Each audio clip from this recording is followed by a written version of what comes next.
Pranam, my name is Akshat Gupta. I am a full-time house husband, part-time author, screenwriter, poet and lyricist. मैं आज आपको कुछ कहानियां सुना रहा हूँ जो कम लोगों को पता होगी, कृष्ण से रिलेटेड, पुराणों से रिलेटेड, हमारे एंशिएंट स्क्रिप्चर से रिलेटेड।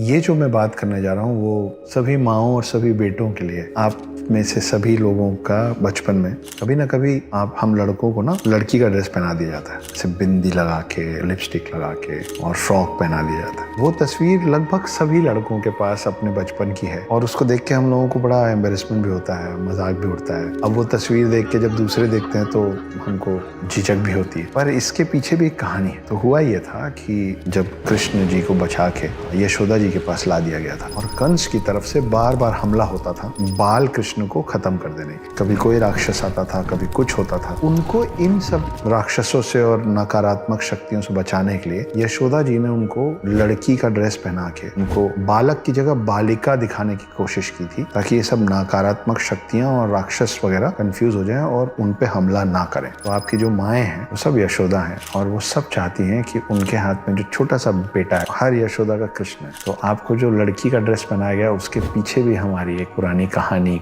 है, जिसकी वजह से हमारे साथ वो मजाक किया जाता है, प्यारा सा मजाक। जब आप शादी करें या आपके आसपास जो भी बेटा हो, जो भी लड़का हो, उसको एक बार ऐसे सजाइएगा जरूर। ये वैसी वाली बात है कि जो हम बच्चों को काला टीका लगाते हैं ना, ये किसी की नजर ना लगे, तो ये उस तरीके की एक चीज है कि एक बार ऐसा कर देने नकारात्मक शक्तियों से हम लोगों का बचाव हो जाता है। तो आप लोगों ने कृष्ण जी के बारे में सुना होगा कि माखन चोर थे, है ना। अपने सब ग्वाले दोस्तों के साथ मक्खन चुराते थे, सब लोग मक्खन खाते थे। एक और छोटी सी चीज है कि कृष्ण जितना मक्खन खाते थे, लेकिन जितना चुराते थे उसमें से मक्खन का बहुत बड़ा हिस्सा बंदरों में बांट देते थे। वो इसलिए क्योंकि बाल कृष्ण को भी पता था शुरू से कि वो कौन है और उनको याद था कि पिछली बार विष्णु अवतार राम बन के जब वो आए थे तो सीता को ढूंढने के लिए बंदरों ने उनका बहुत साथ दिया। तो उस कृतज्ञता में, उस थैंक्स गिविंग में बचपन में ये जो माखन चोर है आपका और मेरा, वो मक्खन का बहुत बड़ा हिस्सा रॉबिन हुड टाइप्स बंदरों में बांटा करता था।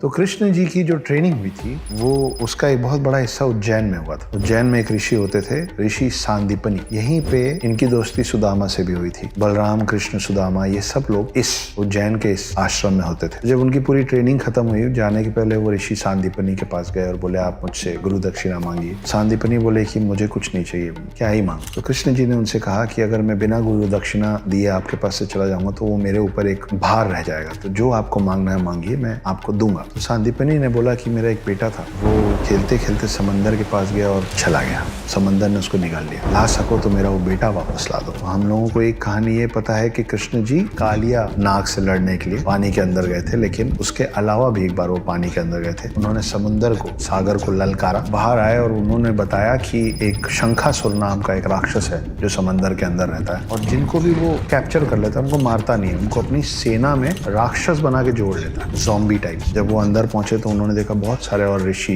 मुनियों के बच्चे और इंसान हैं जो सब राक्षस बन गए और तब वो अंदर जाके शंखासुर से लड़के ऋषि सांदीपनी के बेटे को वापस लेके आए गुरु दक्षिणा के तौर पर। ये एक और कहानी है जो कम लोगों को पता है।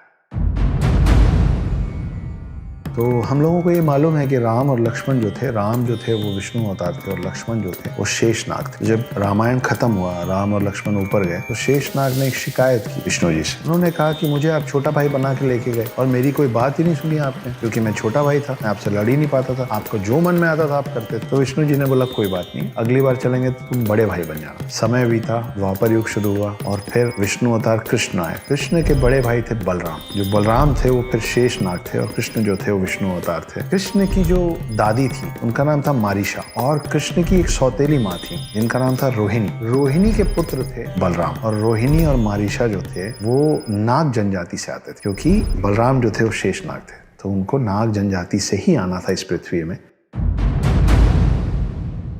लिखित में है कि कृष्ण जी कैसे दिखते थे, उनकी आंखें कैसी थी, उनका नाक कैसा था, वो मुस्कुराते कैसे थे, उनका रंग कैसा था। आपको पता है जो पहली बार कृष्ण को शब्दों में बयान किया गया था, शब्दों में वर्णित किया गया था, वो किया था उत्तरा ने। उत्तरा कौन थी? उत्तरा थी अर्जुन के पुत्र अभिमन्यु की पत्नी। और उत्तरा ने जो लिखा था कि कृष्ण कैसे थे, कैसे दिखते थे, उनका रूप जिन शब्दों में उन्होंने वर्णित किया था, उन शब्दों के आधार पर कृष्ण की छवि बनाई गई, उनको उकेरा गया। वो किया था वज्र नाभि ने। वज्रनाभि कौन थे? नए नए नाम है ना। वज्रनाभि थे कृष्ण के परपोते, ग्रेट ग्रैंडसन। और वो किस बेसिस पर बनाई थी? उस आधार पे जो उत्तरा ने कृष्ण के बारे में लिखा था। तो आज आप जितनी तस्वीरें देखते हैं कृष्ण की और जितना कुछ कृष्ण के बारे में पढ़ते हैं, उसका पहला उल्लेख in writing done by Uttara. And पहली तस्वीर जो बनी थी वो वज्रनाभि ने बनाई थी। उसी की सारी कॉपीज बन रही है जो आप और मैं अब देखते हैं।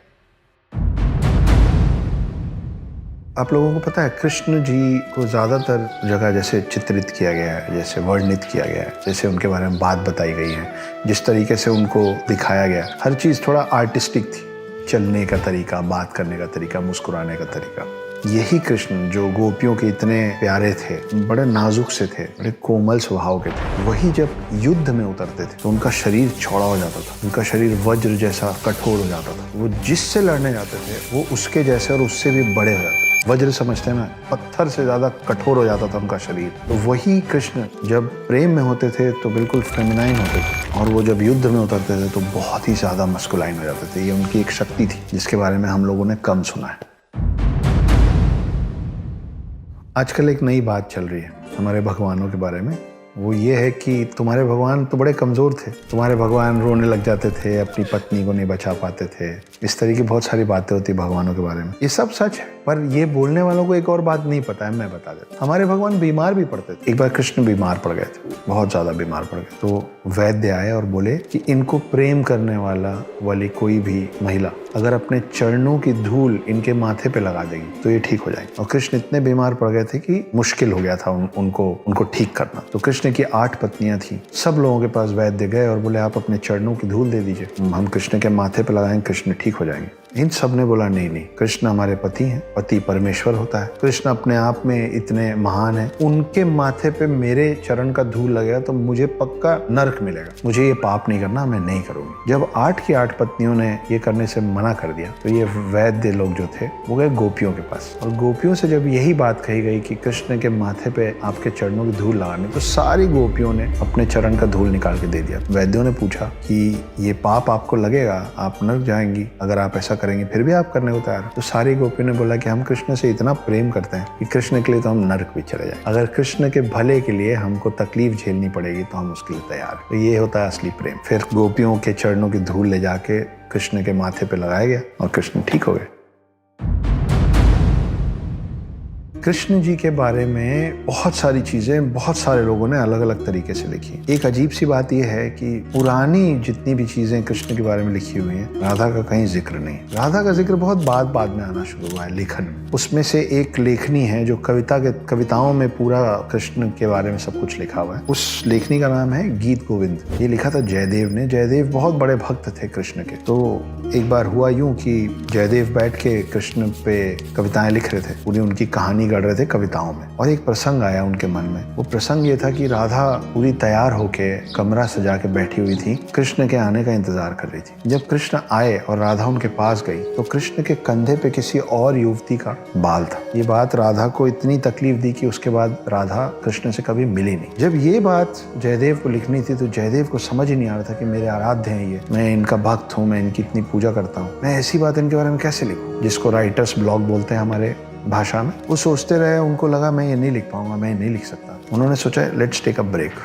उन्होंने अपनी पत्नी को बोला कि मैं नहा के आता हूँ, मेरे लिए खाना तैयार कर देना। जयदेव चले गए। पत्नी मान के चल रही थी कि 1 घंटा लगेगा, जाएंगे, नहाएंगे, लौटेंगे, लेकिन 10 मिनट में जयदेव वापस आ गए। पत्नी देख के चौंक गई। पत्नी बोली कि अरे आप इतनी जल्दी वापस आ गए, कैसे, खाना लगा दूं? तो जयदेव ने बोला कि हाँ, मुझे समझ में आ गया कि मुझे वो शब्द मिल गए जिन शब्दों में मैं वो कविता लिखूंगा, जिसमें मैं इस बात का वर्णन करूंगा कि कैसे राधा ने कृष्ण के कंधे पे बाल देखा किसी और युवती का और नाराज हो गई। वो बैठे, वो लिखे, तब तक खाना लग गया। उन्होंने फटाफट कविता में इस बात को ढाला, वापस जाके बैठे, खाना खाए। जयदेव के खाना खाने के बाद उसी थाली में बचा कुचा और डाल के खाना खाती थी। मतलब कुल मिला के जयदेव का जूठा खाती थी प्रेम में। जयदेव खाना खत्म करने के बाद उठे और बोले कि मैं फिर से नहा के आता हूँ। पत्नी को कुछ समझ में नहीं आया। जयदेव उठ के गए, पत्नी उसी थाली में बैठ के खाना खाने लग गई। 5 मिनट बाद जयदेव वापस आ गए और बोले कि बहुत जोर से भूख लगी है प्रिय, खाना लगाओ। पत्नी परेशान, बोले आप अभी तो खाना खा के गए। जयदेव ने बोला मैं खा के गया, मैं तो 1 घंटे पहले नहाने गया था, नहा के अब लौट रहा हूँ। तब उनको और उनकी पत्नी को समझ में आया कि जब जयदेव नहाने गए हुए थे तो पीछे से कृष्ण आके अपने भक्त की मदद करके चले गए थे। कृष्ण जयदेव का रूप लेके आए, वो चीज जो जयदेव अपने हाथ से नहीं लिखना चाहते,